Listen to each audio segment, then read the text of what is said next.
So it's a 1.3? Yeah. Have you done anything to it? 1 litre gearbox, 1 litre flywheel, Oh yeah, the quick one. 1 litre front pulley. It's got GizFab Manifold. Oh, the exhaust manifold. Yeah. Can we see it? Yeah. Awesome. I've been following these guys for ages. Oh, it used to be green.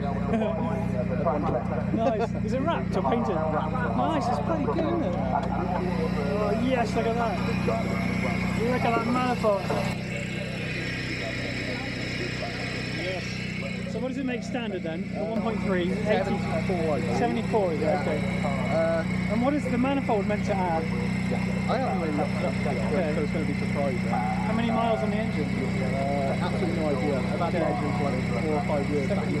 Okay. So you'll lose a bit because it's done some miles, and you'll gain a bit because of your manifold.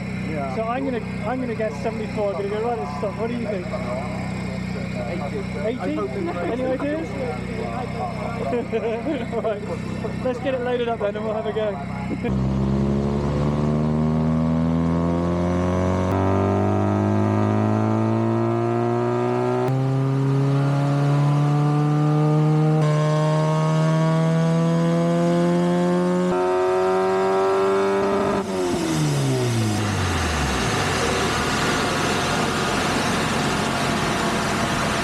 What do you think of that? Yeah. This is the dyno of disappointment. So that is God's honest truth. You're making that power.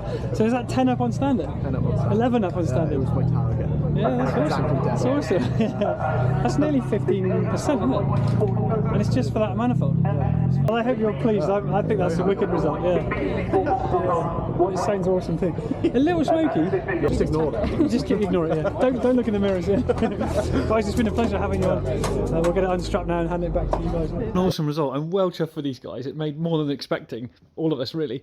And I've had another one of these engines in a Mini on the rolling road before, and that over delivered as well, which is awesome. Love these little things.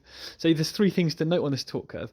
The torque line, and therefore the power line, is quite jagged up to 5,000 RPM. I think that's way too jagged really, so I think there's probably something wrong there. There's maybe a sensor giving, you know, a loose connection or something like that. It's indicative of something with a loose connection.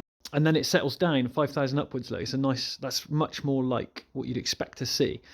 So we talked about that, but obviously the thing's still delivering, and of course max power is above 5,000 there anyway. So another thing, it's only 6,000 revs. Look, you'll see it stops at 6,000 revs. So she'd fitted a rev limiter, but hadn't really set it up. Basically, I think something like that. But the third thing to note, it made 84 horsepower with a rev limit at 6,000. So there's plenty more in this actually. And if you look, the power is steeply climbing at 6,000 RPM when the rev limit stops play. So if you extrapolate that line up, it's going to make 95 to 100 horsepower if you let it rev all the way out to 7,300, or maybe even raise it to a cheeky 7,500 RPM.